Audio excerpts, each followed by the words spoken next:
नमस्कार.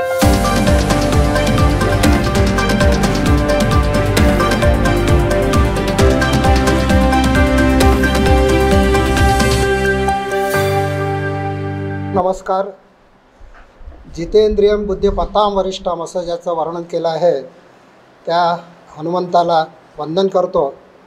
तसंच ज्ञानयोद्धा व्याख्यानमालेचे प्रणेते दिलीपजी देवधर यांच्या वाढदिवसानिमित्त अभिष्ट चिंतन करतो आणि विषयाकडे वळतो. विषय आहे संघ प्रोसेस नागपूर टू विश्व. तर नागपूरला 1925ला विजयादशमीच्या दिवशी 16 पोराटोरांना घेऊन डॉक्टर हेडगेवारांनी जो संघ स्थापन केला तो आज विश्वव्यापी झालेला आहे. आता जे प्रतिनिधी सभेत जे वृत्तांत आहे त्यानुसार भारतामध्ये 81,000 शाखा सुरू आहेत. त्याच्यानंतर त्यामध्ये साप्ताहिक मिलन, संघमंडली आणि जवळपास 1.5 लाख सेवा कार्य सगळ्या खंडा स्तरापर्यंत हे झालेलं आहे, विस्तार झालेला आहे. 32 अनुषंगिक संघटना आहेत.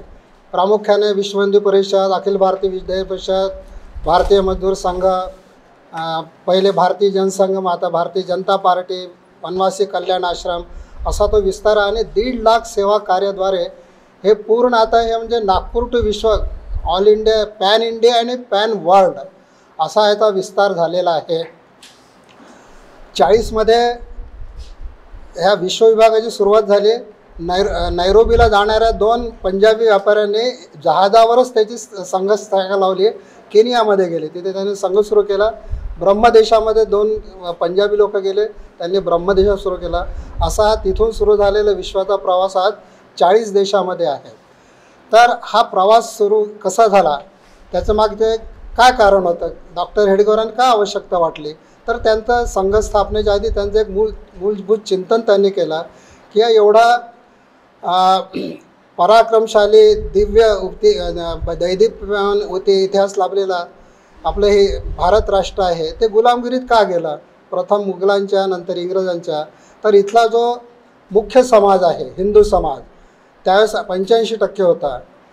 तर त्याच्या आपापसातील जातीभेदामुळे, वेगवेगळ्या प्रकारच्या मतभेदामुळे तो विभागलेला होता. आणि हा सगळा विखुरलेला एक असा खंडप्राय देश ज्याचं चित्रण उभं केलं जात होतं की एका राज्यावर आक्रमण झालं तर ते दुसरा राजा त्याच्या मदतीला जात नव्हता. तर म्हणून हे सगळं दूर करण्याकरता एक मुठभर लोक बाहेरून येतात आणि आपले पूर्ण एवढ्या मोठ्या देशावर राज्य करतात. तर याच्या मागे काय कारण आहे, तर त्यांनी हे चिंतन केलं. म्हणून तर इथला जो मुख्य समाज आहे हा हिंदू समाज आहे, याला संघटित करायचा, याच्यातले दोष दूर करायचे आणि हा संघटित आणि सामर्थ्यशाली समाजच हा देशाला पुढे नेऊ शकेल. त्यांनी ध्येय ठेवलेल्या प्रार्थनेत आहे परम वैभवने तुम्हे तत्स्वराष्ट्र. तर ह्या संघटित हिंदू समाज करून देशाला परम वैभवापर्यंत जायचं हे त्यांचं उद्देश होता. त्याच्याकरता त्यांनी संघटनशास्त्र वापरलं. डॉक्टरांना असं कधीही अभिप्रेत नव्हतं की पूर्ण हिंदू समाज 85 कोटी हिंदू समाज 85% संघस्थानावर आहे. त्याकरता त्यांनी एक फॉर्म्युला सांगितला की ग्रामीण भागामध्ये लोकसंख्येचे 1% आणि शहरी भागामध्ये लोकसंख्येचे 3%. हे इतकं त्यांनी प्रमाण ठरवून दिलं. आता आपण ते कितपर्यंत साध्य केले आपण नंतर पुढे पाहणारच आहोत. तर अशा प्रकारे हा प्रवास सुरू झाला. साधारणतः 27 नंतर नागपूरच्या बाहेर संघ गेला. 30 नंतर महाराष्ट्रात पसरला, पुण्याला वगैरे गेला. आणि 30 नंतर प्रचारक पद्धती डॉक्टरांनी सुरू केली. आणि जे सुरुवातीच्या काळात ज्याला कुशपथक ज्याला म्हणायचे, बाळासाहेब देवराज, भाऊराव देवराज, दादाराव परमार्थ, वसंतराव ओक, तिकडे भाऊसाहेब आपला माधवराव मुळे यांनी अगदी त्या इतके प्रचारकांची एक लाटच्या लाट उभी झाली. आणि पूर्ण 40पर्यंत पूर्ण देशभर संघाचं काम वाढलं. 40मध्ये जेव्हा संघ शिक्षा वर्ग झाला आणि डॉक्टरांची तब्येत बरी नव्हती तर त्यांनी त्या OTCच्या विद्यार्थ्यांसमोर जे मनोगत व्यक्त केलं त्यात ते म्हणाले की मला एक लघु हिंदू राष्ट्र इथे दिसतं आहे. म्हणजे त्यावेळेस संघाचा प्रसार पूर्ण झालेला होता. 40 नंतर गुरुजींच्या हाती सूत्र आले. त्यांनी संघाला एक वैचारिक अधिष्ठान दिलं आणि संघाचा जो विस्तार होतो पुढे वाढवत नेला. दुर्दैवाने 48मध्ये गांधी हत्या झाली आणि संघ पुन्हा 10 वर्ष मागे गेला. त्याच्यातून पुढे यायला त्यांना 56-57 पर्यंत मग पुढे मात्र संघाची कोणत्याही चळवळीचे पहा 3 टप्पे असतात. एक उपेक्षा असतं, एक विरोध असतो आणि मग त्याची स्वीकारार्हता असते. तर हा पहिले उपेक्षेचा नंतर विरोधाचा वेळ सुरू झाला. स्वतंत्र झाल्यावर सुद्धा इथले जे सरकार होते आपल्या विरोधात होतं, पण अशा विरोधात प्रतिकूल परिस्थितीमध्ये सुद्धा संघ वाढत गेला. आणि नंतर मग मीनाक्षीपुरमचं धर्मांतरण असो किंवा राम जन्मभूमी चळवळ असो, याच्यातून संघ पूर्ण तळागाळापर्यंत गेला. त्याच्यामध्ये मग सामाजिक समरसतेची बाळासाहेब देवरसांनी ते गाजलेले वसंत व्याख्यानमाला होती. त्याच्यानंतर ते समाजाच्या तळागाळापर्यंत संघ पसरत गेला आणि मग सेवा प्रकल्पांच्या माध्यमातून संघाच्या विविध स्तरामध्ये, समाजाच्या विविध स्तरामध्ये संघ पसरत गेला. त्याचाच फायदा असा झाला की 99मध्ये आपल्याला अनुकूल असं सरकार आलं. 98मध्ये मग ते 4पर्यंत गेलं. मग 4 ते 14 हा काळ असा पुन्हा आपल्या विरोधात वातावरण तयार झालं, भगवा आतंकवाद वगैरे. पण सुदैवाने 14मध्ये पुन्हा मग आपल्याला अनुकूल असं सरकार आलं.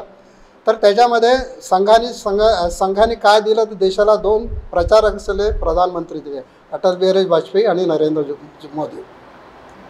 तर हे याच्यामध्ये शास्त्र काय आहे तर मला असं वाटतं की समर्पणाची भावना जी रुजू करण्यामध्ये संघ यशस्वी ठरला. माझ्यामध्ये संघाचं सगळ्यात मोठं बलस्थान हे आहे की तो स्वयंपूर्ण आहे आर्थिकदृष्ट्या. संघामध्ये मेंबरशिप नाही, वर्गणी नाही किंवा कोणाकडनं देणग्यासुद्धा घेतलं. संघाचा स्वयंसेवकाला संघ आपला वाटतो म्हणून तो स्वतःच संघाचा खर्च स्वतः करतो, स्वतःचा गणवेश करतो, शिबिरामध्ये स्वतःचे पैसे देतो आणि OTC सुद्धा स्वतःच्या याने करतो. तर हा जे एक आहे. दुसरं प्रचारक पद्धती म्हणजे आजकाल मॅनेजमेंट करता हा तर मला वाटतं एक विषय आहे असला पाहिजे की बा व्हॉट मोटिव्स देम. एक एवढे शिकले सवरले आज IT फील्डमधले जे एक्सपर्ट्स आहे किंवा प्रोफेशनल आहे ते सोडून आपल्या संघाला पूर्ण जीवन देत आहे. ते याच्यामध्ये काय कोणता फोर्स मोटिवेशनल फोर्स आहे. म्हणजे त्यावेळेस आपण समजू शकतो 40मध्ये, पण आजसुद्धा IT मधले किंवा उच्च विद्याविभूषण असे लोक प्रचारक नेतात. ही जी प्रचारक पद्धती आहे त्याच्यामुळे सुद्धा संघ वाढत गेला. आणि आज आपण काय पाहू शकतो किंवा संघाने जे ठरवलं 100 वर्षात ते साध्य झालं का? 1% आणि 3%, 3% शहर आणि 1% ग्रामीण हे साध्य झालं का? नाही. आपण नागपूरचा विचार केला, आपली 30 ते 35 लाख लोकसंख्या आहे, तर आपले 1,05,000 वगैरे आपले स्वयंसेवक असायला पाहिजे. मला वाटतं त्याचे अर्धेसुद्धा नाहीत किंवा थोडे जास्त असतील. तर ह्याबद्दलसुद्धा आपण मागे का पडलो किंवा त्याची संघाची योजना असेल, होईल येते कदाचित, पण मला वाटतं 100 वर्षाचा काळ पुरेसा आहे, त्यामध्ये हे साध्य व्हायला पाहिजे होतं. दुसरं असं किंवा आता विजय त्रिवेदी आले, त्यांनी एक चांगलं वाक्य वापरलं, फैलाव आणि बदलाव. फैलाव तर झाला, संघाचा विस्तार तर झाला, पण संघाचा बदलाव झाला का? म्हणजे संघाने समाज जीवनात काही बदलाव आणला का? संघाचा काही परिणाम म्हणजे संघा विचारांचा परिणाम झाला का? तर असं दुर्दैवाने म्हणावं नाही. नाहीतर संघाला पंचपरिवर्तन हा जो नवीन कार्यक्रम शताब्दी वर्ष घ्यावा लागला नसता, आपण ते नाही साध्य करू शकलो. तर मला वाटतं या दृष्टीने विचार होईलच. आणि दृष्टी एक मला सूचना नाही म्हणावं लागेल, पण एक मला त्रुटी वाटते की संघाने प्रसिद्धी परामुक्ता सोडावी. आपले सरसंघचालक म्हणतात संघ ज्यांना तर संघ में जावं, पण संघ लोक काय पाहतात, संघाला मीडिया जो दाखवतो संघ दिसतो. तर मीडियामध्ये सुद्धा आपले चांगले रीच असली पाहिजे, आउटरीच तिथे व्हायला पाहिजे. सेवा आपण फक्त सेवा कुंभ करतून काही पत्रकारांना बोलवतो, तर संघाचे कार्यकर्ते आतमध्ये जाऊन आतल्या वेगवेगळ्या सुदूर ठिकाणी जाऊन काय काय कार्य करायचे त्यांना दाखवलं पाहिजे.